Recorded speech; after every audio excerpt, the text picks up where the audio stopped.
Welcome to Beat the Fraudster Safety Series. Today I'm going to be teaching you some practical techniques to increase your financial and technological safety skills to protect you and your loved ones from hopefully being victimized in scams. Although this information is particularly important for older adults, it's really great for all ages. My name is Constable Bear Lazwan, and I'm a police officer with the Saanich Police Department. We're going to be focusing on fraud and stopping the scam. We acknowledge with gratitude and humility that the work we do takes place on the ancestral and unceded territories of the Lekwungen, represented by the Songhees and Esquimalt nations, and Saanich peoples, represented by the Sartlip, Pakichin, Sayut, Sekum, and Malahat nations. I want to teach you a little bit about what fraud is, how it's committed, how we identify it, and most importantly, how we can prevent it. Often, frauds have themes and scripts around them. Theft is when someone takes something from you.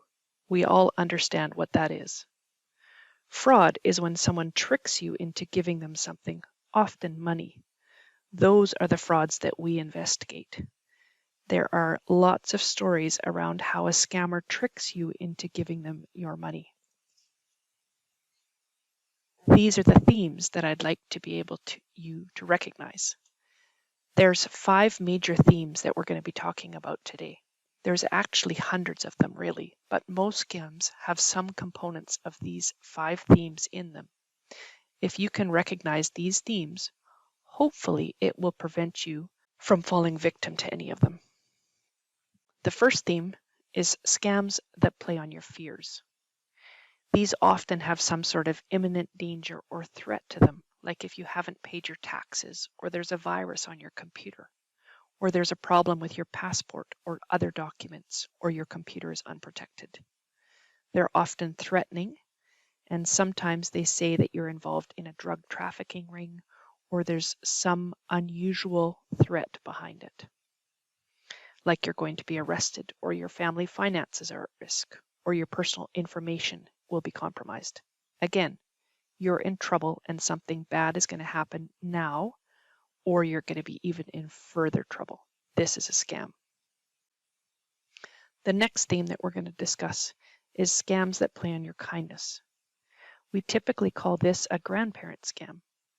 This is often who falls victims to these. It comes in through some sort of phone call or message saying that I'm in trouble and I need your help right away. Again, there's a sense of urgency to this scam, and there's some sort of secrecy behind it.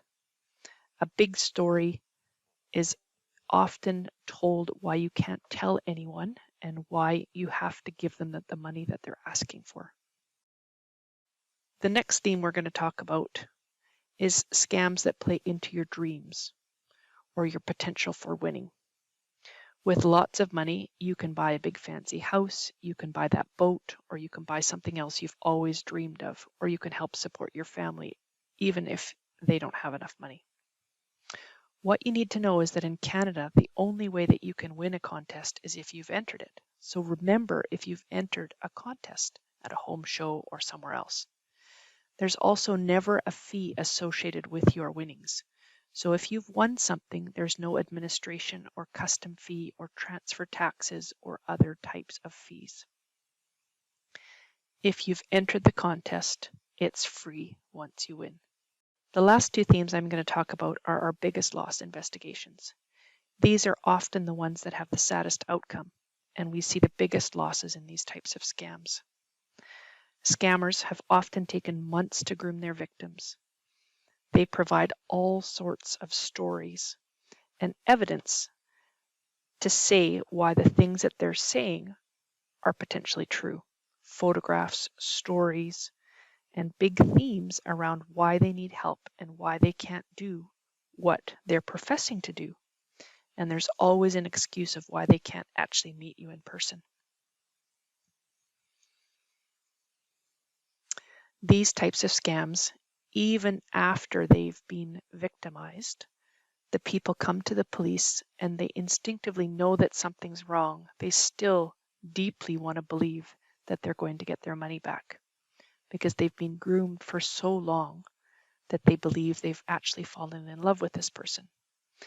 These victims are often in hundreds of thousands of dollars of losses, and they still often believe some component of it.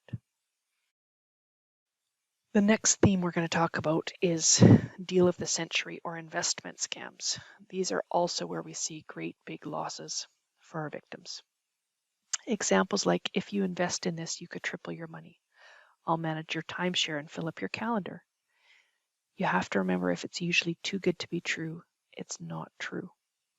It's probably a scam, and the best way to protect yourself from this is to go and talk to your financial advisor to see if this could be real or not.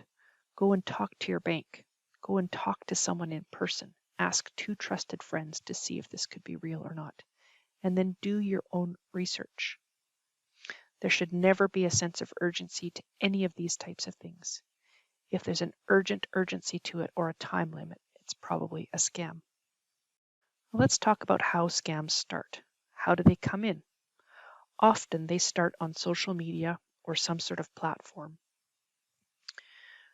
Social media is amazing. It allows us to connect with family and friends all over the world. We keep in contact with people in lots of different ways, and there's nothing wrong with that. We play games online, we play games through different apps, but it also has the potential to be exploited. That's where we get problems. If you play a game with an online friend, that's not a problem. If that friend, who you've never actually met in person, asks you to move to a different platform, first of all, why are you calling them a friend? They are really just an acquaintance or a contact that you have through this game. If they're asking for things afterwards, that could be a sign that you're being prepped or groomed for a scam. There's often multiple layers to many scams. It may start on one platform and move to another. It may start as a text message or an email or a phone call and then move to a different, untraceable platform. Just be cautious if you're chatting or talking to anyone online that you've never met in person, that you don't know and trust. If you see or receive a text message with a link in it, like a hyperlink that asks you to check out this website, that's often a scam. If there's instructions for you to follow or something that's not normal in how you do business, that should be a red flag. That's probably a scam. Phone calls are often also common methods of starting points for scams. Here's a sample scam phone call. This is Molly from Apple Support. We have found some suspicious activities in your iCloud account, that your iCloud account has been breached. Before using any Apple device, please contact Apple Support Advisor. Press 1. To connect with Apple Support Advisor, press 2. To listen to this message again, or if you wish to contact us later, please call us on our toll-free number .518-730-1561. Thank you. So the fact that this is a computerized voice should be a clue or a red flag. The fact that there's somebody that will bring you into a call center where there's many people that are all waiting to play different roles within the scam is another potential that this is a scripted scam. The phone number that's left is very strange. It's likely a spoofed number, and there's no way to actually check to see who that's from. If you're an Apple subscriber, you can actually look up what Apple Support's phone number should be completely separately, and it will be different from the phone number that's left here. Just be very cautious of all phone calls if it's not from someone you don't know personally. They often come in from platforms that we use, like Amazon or credit card calls. Again, all different sorts of things. Most of these are scam phishing phone calls. Just be very cautious and never give private or personal information to anyone that you don't know personally. That's the best way to protect yourself, or don't even engage. Another common method for the start of scams are emails or pop-up ads. Again, we get these many times a day, and we often get many of them in our home and work email boxes. They're often very generic. They start with generic salutations. There's often spelling mistakes in them, and they often want you to confirm something or pay something fast. There's a link just to make it so easy for you to click into, and then they are asking for information. Scammers want to use that information to steal and then use for other scams. So just be really, really cautious and scrutinize everything very carefully. If you think it's not real, it's probably a scam. If they're asking you to check something through your bank, physically go to your bank and then you'll know if it's legitimate or not. If it's the CRA asking for you to confirm information, you separately look up the CRA phone number or log into your account through a separate link, how you normally do, not through the link that's provided.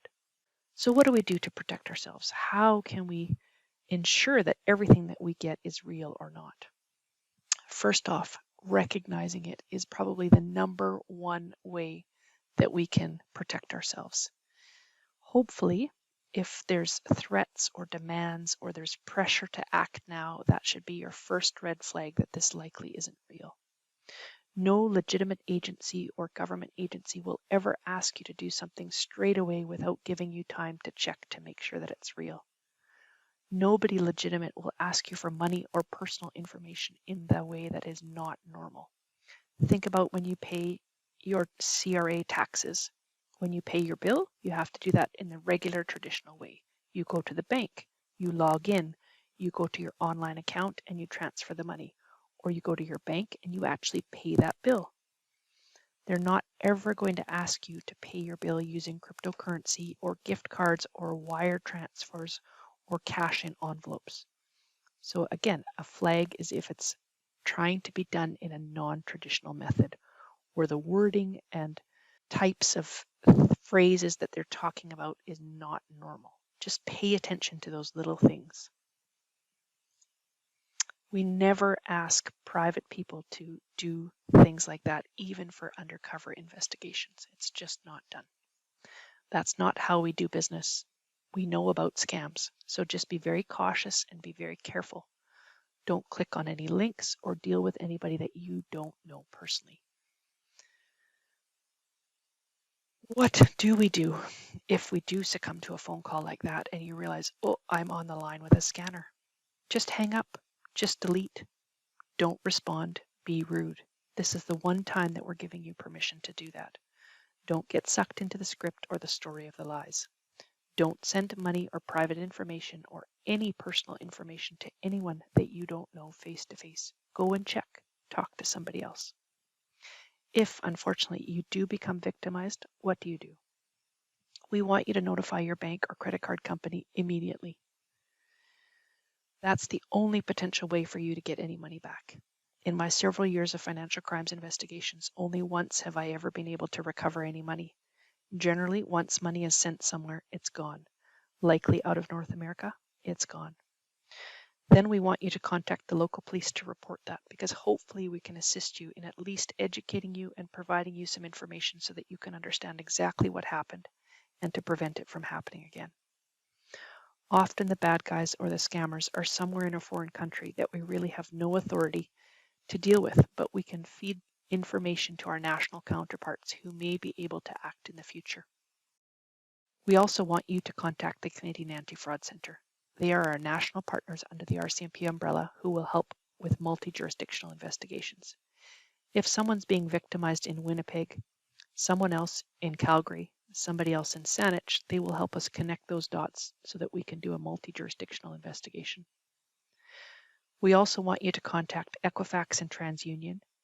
They are our credit bureaus in North America that will help us put a fraud alert on your file with a police file number so that hopefully it will prevent further victimization from future fraud attempts by scamming you using any of your identity information. So in summary, these are the things I really want you to remember. I want you to stop. I want you to take 5. I want you to take control and really breathe deeply.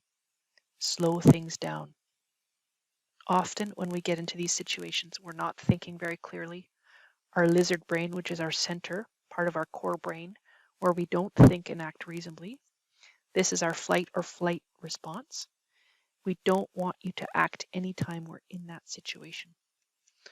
We want you to breathe, take some really big belly breaths, and get back into your frontal cortex, your frontal lobe, where you have some reasoning ability and are able to think. Does this make sense? Ask yourself. Read up on multiple platforms. Talk to at least 2 trusted individuals to see, is this real or could this be a scam? Do your own research. Trust your instincts. Really know what you're getting into. There's never any urgency for sending money or dealing with any of these types of things. There's always time for you to think before acting. Thank you very much for listening to me. If you have any further questions, please go to our Saanich Police Department website. There's some links there to other resources that will give you further information in all these areas. And we appreciate the time that you've taken to listen to this.